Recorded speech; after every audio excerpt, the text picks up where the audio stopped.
Rampage. Remember, Dark Passage, they took out a very sneaky win against Albus Nox earlier on today, and Rampage, unfortunately, falling 0-2 yesterday, looking to take their first win of the day. Straight away, we see the Talia band followed up by that Cassiopeia. Swiffer doing a great job on the Cassiopeia last game. It's a very strong champion in her own right. So far, 2 mid lane focused ones.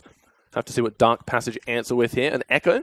So we won't be seeing that up in the top. So nothing too unconventional so far. Interesting that the priority on taking the Cassiopeia away has increased for the side of Dark Passage. They don't want to allow CozQ on something like that. It is where he's had the most success. This was on day one. And since then, he played the Lissandra, the Vladimir, and he didn't quite have the same sort of success. So Rampage just trying to take CozQ off of one of his comfort picks. And as we mentioned earlier on, Echo has been a big priority for the top laner of Dark Passage. So it's surprising that they would ban that out themselves. Yeah, very interesting. Must have a different strategy going into this game that doesn't facilitate that pesky Echo in the back. But a Gnar ban will follow from Rampage, so I won't be seeing him on the table. And Shen also. So a lot of solo lane focused bans coming out here. Very surprising that the Shen ban would actually come out from Dark Passage. Typically something that you would try and force red side to ban, so that you could go for the early pick of it. And something like a Gangplank would be an even better ban for Dark Passage, because then they could look to prioritize the Shen, and there would be very few options for Rampage to pick into it. Looks like, though, they're saying we have other things that are priority. Bear in mind the Gragas is still available, something that has been very popular, as well as the Rek'Sai. So I wouldn't be surprised to see a jungle rotation coming out from Dark Passage right now. Yeah, like you mentioned, the Gragas, Gangplank, getting banned away here. So I have to see what Dark Passage pick up first. A lot of very strong champions still in the rotation here, and you mentioned two of those top-tier junglers. Which one do they prefer? Because no doubt the other team is going to get the one that they leave up, whether it's Rek'Sai or Gragas. Well, Dark Passage has played Gragas, Rek'Sai, and Elise so far in the tournament, so demonstrating that they can bring out anything, but the most success they did have on was that Gragas on day one. So whether or not they look to prioritize that is still up in the air. They're definitely taking their time because they know that Rampage are likely going to take the other of whatever they pick. Well, looks like they will be going with the Gragas. A couple seconds left on the clock, but hovering that one, no sense for them not to lock it in. And there it is, Dark Passage, like you said, will be getting the jungler that they had the most success on. And Rampage hovering, locking in straight away. Gets that Vladimir and the Trundle. We've already seen the Trundle be flexed down to that support when kind of just putting it, say, hey, he can go top, he can go support, we'll see what you guys answer with. And picking up that Vladimir, usually that means that they can save that last pick for the top lane if they choose to. Now, the answer for Vladimir is very much the Kassadin. This would be the best pick right now. Cassio is off the board. Rampage banning the Cassio away. Not only was it a comfort pick for CozQ, they've picked away another comfort pick in the form of Vladimir. And the only other thing that CozQ has demonstrated is the Lissandra. So we'll have to see whether or not he looks to prioritize the list, which you can pick into a Vladimir. It is safe. You don't really have that much kill threat, but you set up nicely for your jungler as well because of the utility that you provide. Kassadin and Malzahar are really the next two big picks that you want to try and pick into Vlad because they scale just as well as he does, and you can put them into a side lane come the late game and not really be any real threat of him getting the edge over you. 3 seconds left on the clock. They actually go with the Fiora once again here. So, like we said, that Trundle is a flex pick, so essentially not completely blind, but only half an idea of what they could be going up against at that top. So they felt good about it last game, so feeling good about it once again. And you mentioned Malzahar or Kassadin. They do end up going with the Malz in the mid, so they're going to have that Nethergrass for the one-man lockdown and see how Rampage answer here. Well, Rampage are yet to play Trundle in the top, whereas they have played support Trundle earlier on in the day, which means that I wouldn't be surprised to see it come out into the bottom lane. This will allow Rampage to get themselves the counter pick into the top to the Fiora. The question is what they're actually going to pick into it, because a lot of top laners have been banned away, a very lot of the meta top laners, so perhaps we'll see something a little bit unconventional, like the Olaf perhaps could be an interesting pickup, but they're going to hold on to it until the last pick, see what the enemy bottom lane is as they pick their bottom lane up for themselves. Well, looks like the Ashe Taric going to be getting locked in here. We've seen Taric kind of shine and crack a few times here. Last game didn't work too well for INTZ, but Albus Nox been making it work wonders throughout the IWCQ so far. So let's see if Rampage can kind of siphon some of that outrageous abilities that Taric has at his disposal. And of course, Ashe, just what more can be said about Ashe? He's kind of been dominating all throughout that bot lane, but So Ezreal do quite well last game as well, so maybe Dark Passage have that one up their sleeve. Tahm Kench has to be the pickup now for Dark Passage. It's Cool. so good into the Ashe. The thing about Taric is he's very anti-team fight. We also now know that the Trundle is up in the top lane, which means that the Taric is going to be supporting out on that Ashe in the bottom lane as well. So Trundle typically known to be actually a very solid pick into the Fiora, or was in the past at the very least. Sure. And so he has a bigger spike at the first item relative to the Fiora, so during the early laning phase, he actually has the edge. But again, it's very much about that 2-item power spike where things will swing in the favor of the Fiora. So we'll keep a track on the top lane, whereas the bottom lane now being rounded out. And this could be very unique bottom lane coming out from Dark Passage. Well, that's our first Nami of the tournament so far, so they're going to be going for a very poke-heavy sustain lane. Chuck on the Tidecaller's Blessing as well as that arcane shot that Ezreal busts out. It's going to be very difficult for these guys to kite around that, especially considering they have a very low mobility lane. But look at that, the insta-lock Hecarim for the jungle, and Tussle wants to tussle, bringing it out strong. I am not a fan of that. Not a fan? Oh, come on, man. I feel like Rek'Sai and Elise are both open. They'd be much better into the composition.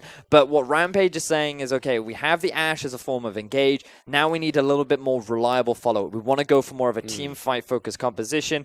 And because the Gragas is gone, the next best team fight jungler they believe is actually the Hecarim. So it makes sense in the composition that they're trying to set up for themselves. Sure. But I think that overall as a pick, it's not the strongest right now. He did receive a couple nerfs on patch 6.15, which over in Europe at the very least, a lot of players are saying, yeah, no, he's gone. He has very little priority right now. Nobody really wants to put focus on it, but we'll have to see how Rampage make it work for themselves, given as to how quickly they actually lock that one in. Look, as you guys saw on your screen, it's going to be a title fight in the top lane. Elwind, the guy who got the cheeky backdoor last game, versus Paz on the Trundle. So let's see if he has an answer for Dark Passage's Fiora. But Rampage, I do like that they are branching out with their junglers, trying to experiment a little bit here still in that group stage. But they are in a very fickle position here. Currently 1 and 2. So they do need to start picking up some of these wins if they don't want to fall further and further down that bracket. So it's cool to see, but is it too risky? Well, I think that overall it's fine because arguably they have a winning matchup early in the mid lane. They have a winning matchup early in the top lane. And then the bottom, Ashe, Taric against the support of Nami, Ezreal will be very rough for them during the laning phase, but when you have 2 out of 3, you can then have your Hecarim focus his attention to the bottom side of the map. So Rampage, overall, in terms of the map setup, are relatively promising, but we'll have to see how well their early game goes moving forward up against Dark Passage. Alrighty, guys, you've seen the lineups, you've seen the compositions. Here we are jumping into Dark Passage, taking on Rampage in game number 4 of day number 3 of the International Wildcard Qualifier. Can they deny the ward? Ooh, they don't get it, and a nice volley hitting both the members there. Just looks like they want to do some annoying shenanigans, warding out the Gromp. Not going to allow them to get that one. So if you are a ranged duo in the bottom, what you want to try and do is invade to prevent them starting from the Gromp, because it's very time-consuming and very difficult for you to do the Gromp yourself. They started E. Are they? Okay, we'll get back to that. But in the bottom lane, you typically, if you are the ranged support, you want to try and interrupt the Gromp. You want to try and stop them from doing that because you can't really do it yourself. Meanwhile, the duo of Elwind and Kirei are trying to set up something cheeky, but they get completely spotted out. This is really going to hurt Kirei's clear. Because he started with the E. Not so much with the Fiora. Starting with the Q is absolutely fine during the laning phase. But, all right, not entirely sure what strategy they were trying to set up. Maybe go for a cheeky red steal. But unfortunately, they do get spotted out. Fortunately, Kirei will still get his level 2 afterwards. I believe he'll go for the W just to help with the wave clear, or the jungle clear even. And now Rampage are going to be forced to start with their red buff to try and... in case Dark Passage try for anything sneaky again. Look, it's funny, starting that E just to be cheeky, and it seemed immediately that the second they went over the wall, Elwind's like, no, I'm just going to walk out of here. But Rogu, he did do a good job of interrupting that Gromp, so Meron and Dara not going to have the XP advantage. They are just going to go into the straight 2v2. Tussle going buff to buff here. He saw that E start, and he's just expecting full shenanigans. So that's a very interesting jungle path. He may even decide to go for an invade, but it will be very risky because note that the push is already going in favor of Dark Passage's bottom lane. Which means that if he decides to go for the invade, he's going to get interrupted, or the collapse is going to come out quicker from Dark Passage's bottom lane. But then you also see a ward coming out from the Vladimir. He's checking out where the enemy jungler is to see if they can track what Kirei is trying to do for himself. And Kirei, recognizing the setup, recognize the potential for an invade, is just going to quickly go for his own red buff. No, I think you hit the nail on the head. It looked like they wanted to set up for that with the Hecarim, but looking at bot lane, good wards coming out of Roki to spot out kind of the health and sustainability of the Gragas. They decide against it. Tussle just goes back into farming, does have his buff now. Both hitting level 3 around at the same time here, and pretty much standard stuff from both these guys. Of course, Kirei trying to go for a little bit of a cheeky with the E-Star, but didn't really get anything out of it. So this is actually quite good for Tussle as well, because we talked about how he's very much about the farm style of play. And I want to track how his itemization goes, because what we see a lot of from Hecarims is trying to rush that Trinity Force, which for me is not the best way to build Hecarim, because it's actually a very cost-efficient method that will, once you get it, is a great power spike, but because you get it at such a long time, the rest of the team has already gotten to a point where they're a lot stronger than you. So the Gragas has already completed one of his tanky items by the time you've got your Sheen and your Phage. So in terms of the jungle effectiveness, you're very delayed in when you can really get involved. So Iceborne Gauntlet for me is the better jungle item because it's a little bit cheaper and easier to pick up, and you also offer that tankiness. So I want to see how Tussle decides to itemize. Already Kirei making his way up to the top lane. Paz is going in on Elwind here. Does have the advantage in HP, but Kirei's here and he just wants to take the all in. A nice flash body slam keeps Elwind safe. He might go back for the lunge. Should be getting the first blood off the Vital Proc, and there it is, Dark Passage. This could not be a better start for Dark Passage. You could already see how this 1v1 matchup goes in the early game. Fought the Trundle, just putting so much pressure down, but Elwind, he played calm. He realized that his jungler was coming up to provide support. Paz was too committed. He knew that there was no way to escape. And what was interesting was Kirei going for the early flash. What Paz wanted to try and do was flash, avoid the body slam. And to avoid that, Kirei just went for the flash body slam to guarantee that it would hit and to get the damage down to enable Elwind to then come around and get the kill. Yeah, so with the minion wave also pushing towards Elwind, this is actually going to really hurt him as well, because he's going to be able to deny a lot of farm and get a massive experience advantage over Paz as well. And Paz just straight up not letting him recall at this stage, so trying to at least reset the wave in his favor. But it looked like, he just wanted to trade 1-for-1, get over and done with. But great stuff from Kirei. Heads up play to get his top lane to the first blood. And we've seen what Elwind can do when this Fiora gets ahead. So already Rampage feeling a little bit out of sync here. It is only first blood, so there's still plenty of room to extra CS as well, though. But yeah, this is it. This is the problem that Paz had, because the early push was going in favor of Elwind. Hang on a second, because the dive might come out in the bottom. Yeah, Kirei just going from top to bottom, looking for something here. Dara does get tagged by both the Qs from Zeitnot and Kirei. Looks like they will just be pushing them off this tower for now. Remember, that first brick worth so much gold that it's just worth the jungler's time to chip out of the way. Now, this is great for Dark Passage, because we knew that in the bottom lane, Zeitnot and Rogu would have the push advantage, because they have the range support. It's very easy to bully out the Taric. They denied the Gromp start. Rampage were unable to get the early push to try and mitigate the pressure coming out from the Nami Ez. They ended up taking a huge amount of poke, and then Kirei is able to just come down to the bottom half of the map, force Rampage back. They get themselves the tier 1 turret, and on the top side, that Fiora's not struggling anymore, because Kirei was again able to set up this gank. So this is very much about Kirei, and we wondered how he would perform. Screw the mid lane, forget it. I'm just going to play around the rest of the map, and he's doing a great job so far. Look, you couldn't ask for a better start coming out of this DP score, but Roki, he might be in trouble. Forced to use the Ghost, and Nethergrass just locking him in place, but not long enough. Is able to run his way to safety, and you can see Dara just off on the wings, hanging by, making sure he doesn't get dived here, but Kirei, he's been doing such a good job of just controlling the map. Like you said, this Hecarim, bit of a question mark around it. He is level 6 now, so he does have very realistic gank potential here. Have to see where he chooses to utilize it, though. A little bit unfortunate for CozQ, because he had to use his ult preemptively, otherwise Roki wasn't going to be in range, and he could have gotten a bit more lifesteal out of his Q.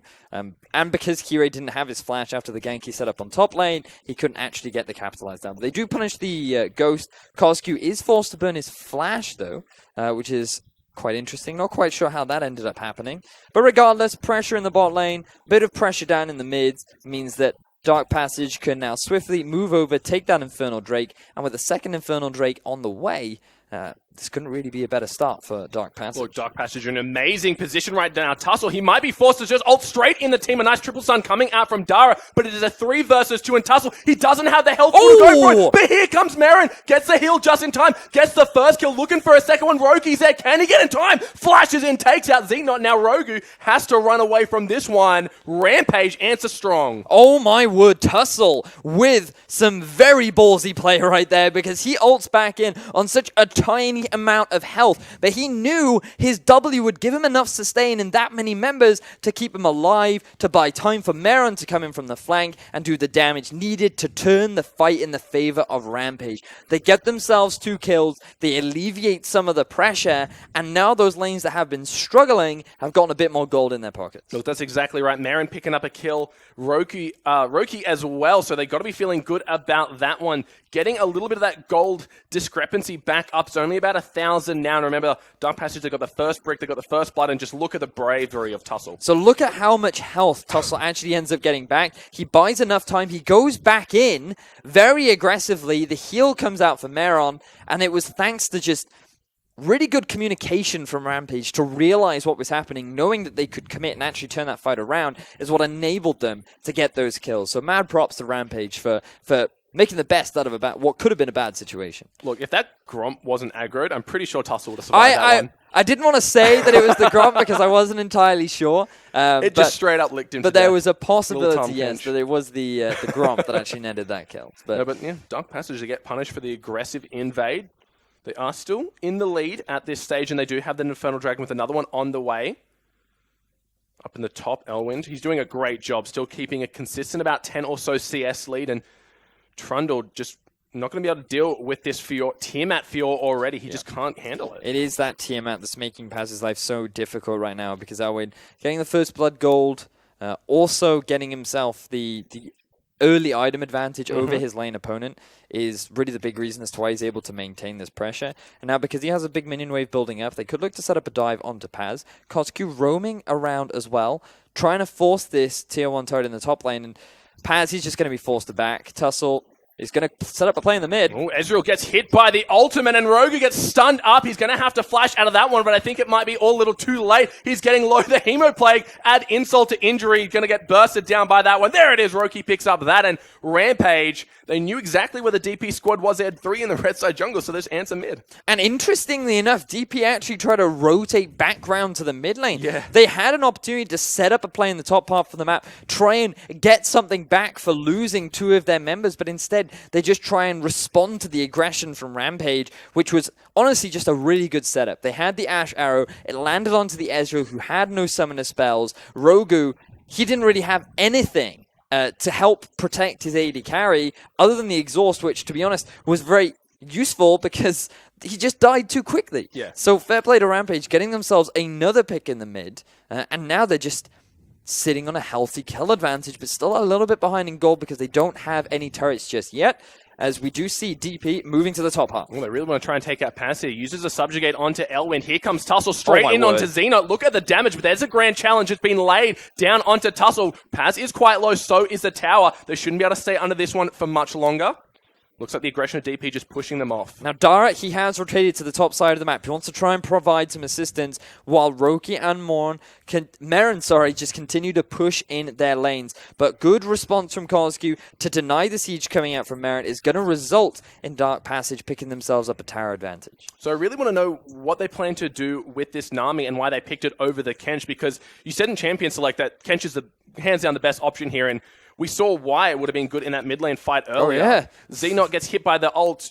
Rogu eats him up and walks away. No double kill. But the ultimate at such point blank range, the tidal wave just isn't that effective. So the thing is, if you're going to pick a ranged support, you're picking it for lane dominance, right? And so the problem that Dark Passage have is they did get a lot of lane dominance, but they're running it with an Ezreal. Ezreal takes a while to scale up. That's true. And he's actually not the best at taking down towers. So what Dark Passage should have tried to do is actually keep that bottom lane turret up a little bit longer, extend the laning phase, as we do see a bit of a contention around this Rift Herald.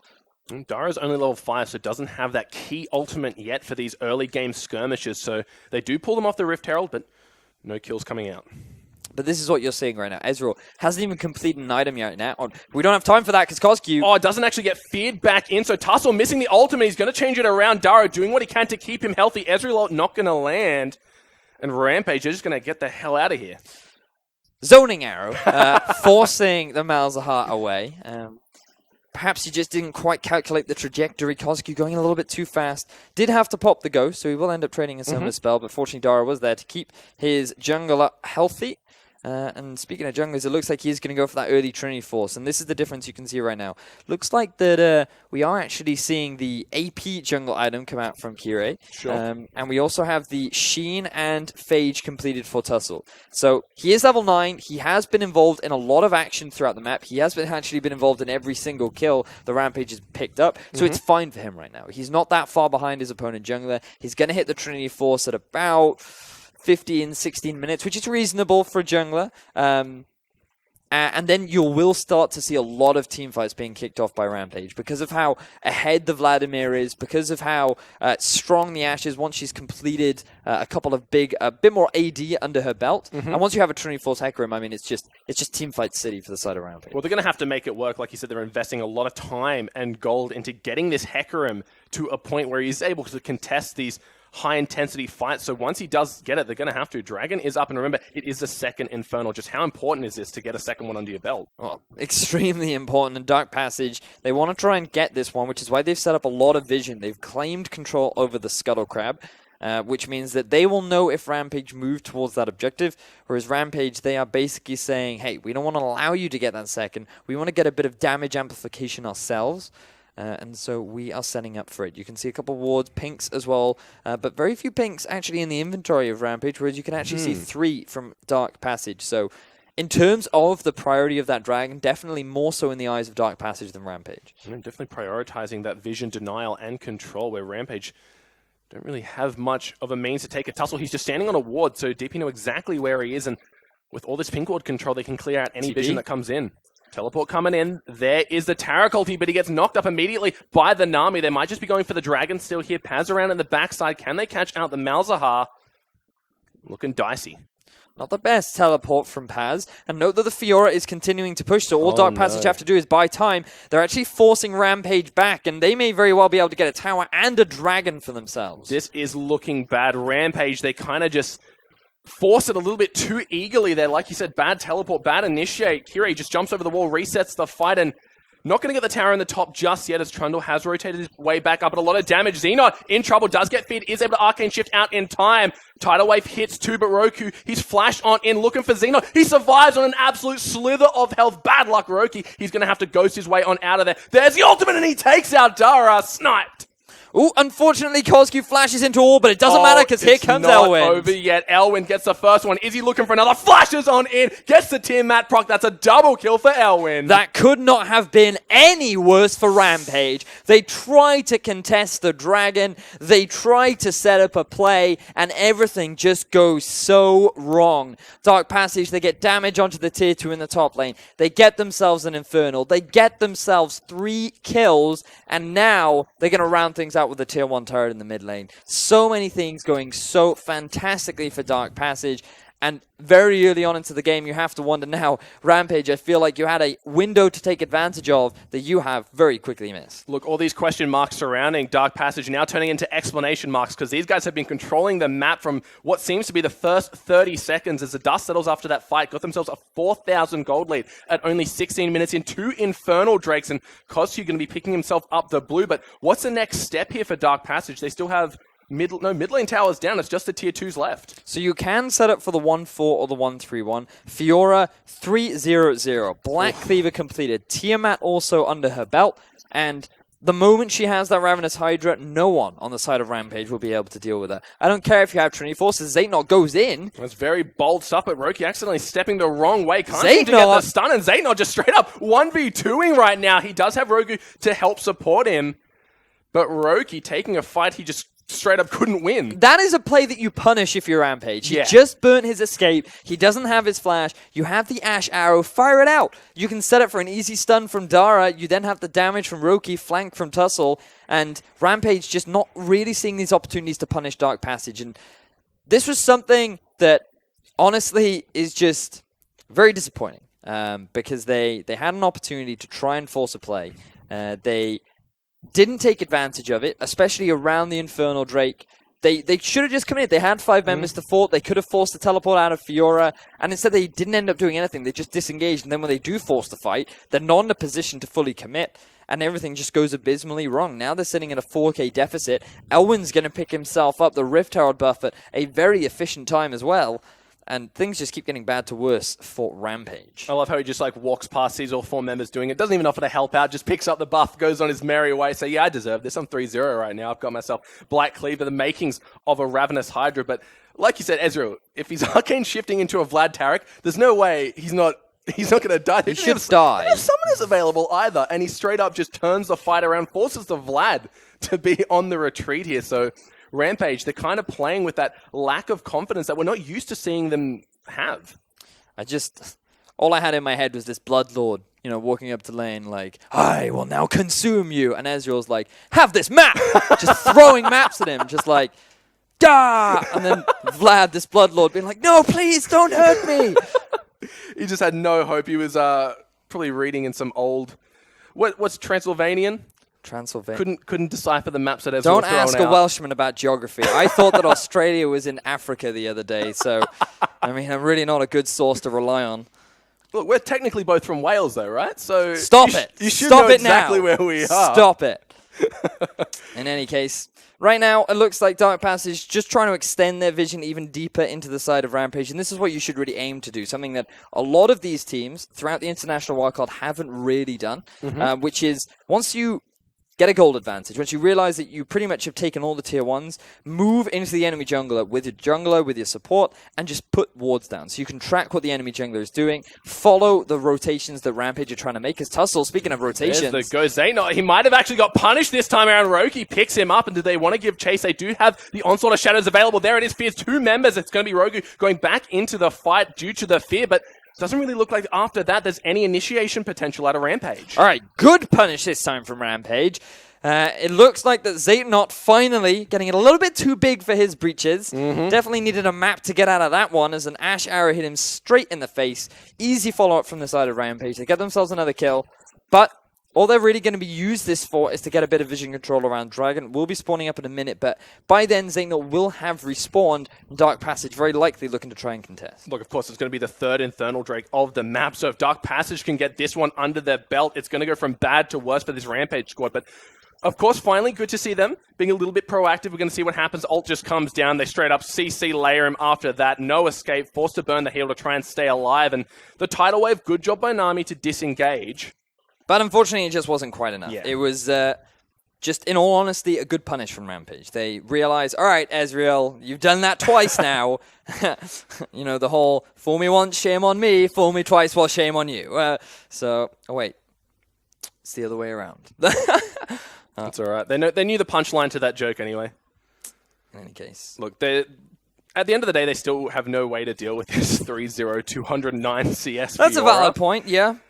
So, like, Black they can done punish, now as well. They can punish the Ezreal as much as they want, but Big Daddy Elwind's going to come down with that Fiora and start slicing, dicing, and Zeitnot able to sidestep that one, but forced to use the E to safety. Here comes Kirei. He is going to get stunned up. There's the ulti from Taric, keeping them safe. Teleport in the backline from Elwind. This could be huge. They're just trying to burst him down. There's the exhaust now, and Dark Passage. They have 5 members strong. Hecarim, he's not here. Roki gets smashed back into the team. Elwind picks up the shutdown gold, and they're looking to contest his tier 2 mid tower. So this time, Zeitnot, he actually uses himself as bait to draw Rampage in. They overcommit a little bit too much. The flank comes in from Elwind, but Rampage respond appropriately. They immediately throw down the exhaust. They wait for Elwind to in all honesty, hard commit, but he then disengages. And now you're at a bit of an impasse where Dark Passage and Rampage want to try and force something, but it is CozQ that gets the pick. He pops the Ghost, he closes the gap against Roki, he gets that ultimate down, and then Dark Passage, they net themselves the kill, and now they've got that 3rd Infernal Drake. Look, the Zait bait paying off for them this time around, and that 3rd Infernal, that is going to be so huge, especially with Elwind just constantly ramping up. He does now have that completed Ravenous Hydra, and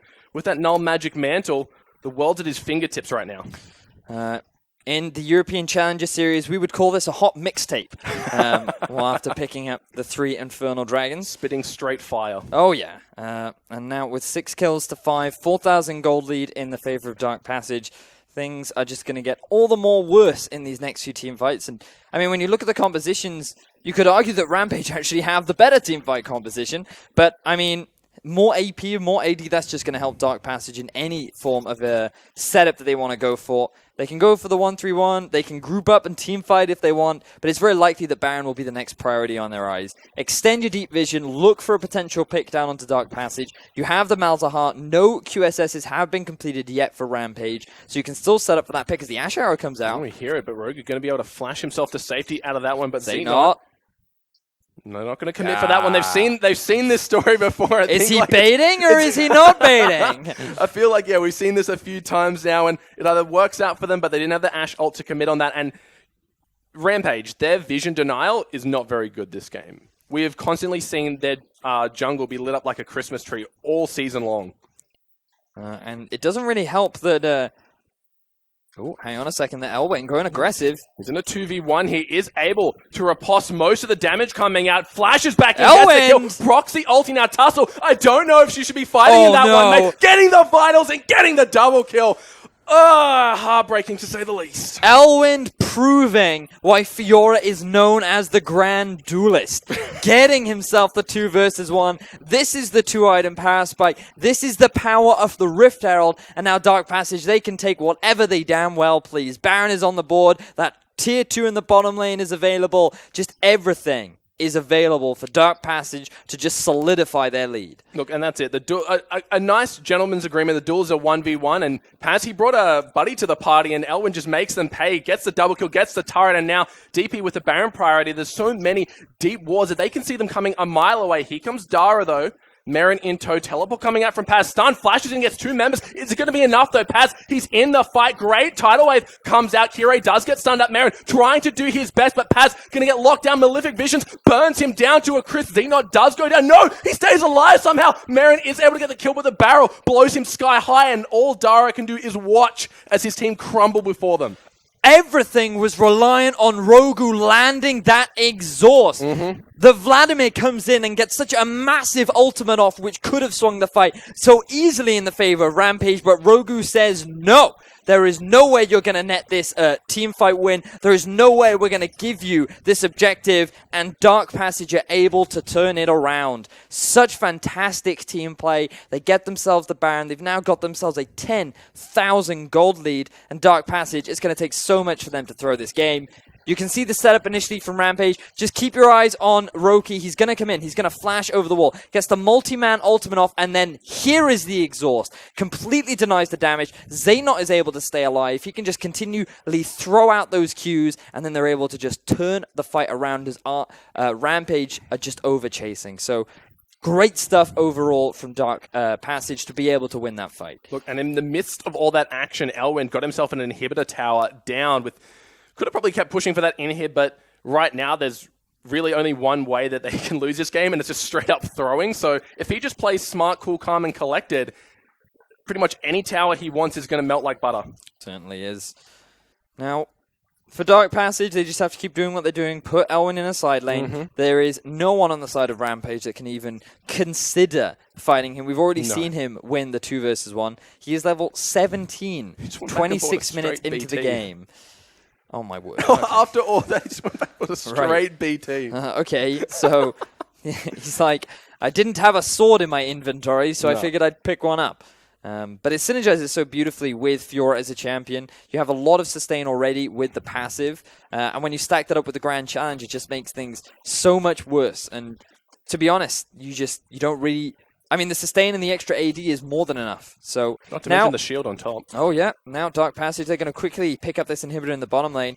27 minutes into the game. This feels like To be honest, this shouldn't be this big of an advantage this early on. No, with Dark 12 Passage, let's try and close things out. 12 to 11,000 gold lead right now for Dark Passage. They have 3 Infernal Dragons. They've got the Baron as well. Here comes Tussle trying to go in on the back of that, but Zeitnot, he's able to get his way to safety. He's still alive somehow, but here comes Elwind. He does go down, unfortunately. Elwind not able to get into the fight, but here comes Kirei. Doesn't have the ultimate to try and knock anyone back, but that's still an inhibitor tower down. Elwind in the back of the fight. Dara can't get the ultimate off in time to save his Vladimir. Elwind is godlike right now, and we can see why. Not even damage through the shield. Paz does get bubbled up. Here comes Kirei. Duran challenge has been popped. So much damage being dished out by Elwind. No one can contest him right now, and Dark Passage in the 4v5 looking to get some more. They take out Meron. Not even your Nexus is saving you right now, as this looks like it could be the game. Elwind does everything that he needs to do to get the 901 KDA. As Dark Passage look to end this game. Yeah, they're trying their darndest. Both of the Nexus towers fall. The Nexus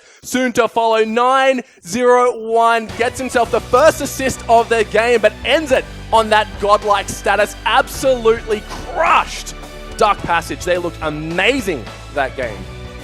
Well, something that you asked very early on was, what about this Fiora pick, Medius? And I was like, well, you know, it's more of a counter pick. It's not really something you can blind pick. Especially picking it into a Trundle weak early on, you can definitely snowball that lead in favor of the Trundle. But Kirei, he sorted that one. Yeah, he sorted that one very early on. And I mean, props to this Fiora. Elwind definitely knows how to play the champion. Now moving forward, you have to consider whether or not this is something that teams are going to have to ban away, or whether or not people have answers for it. Because so far, all Elwind has brought out is the Echo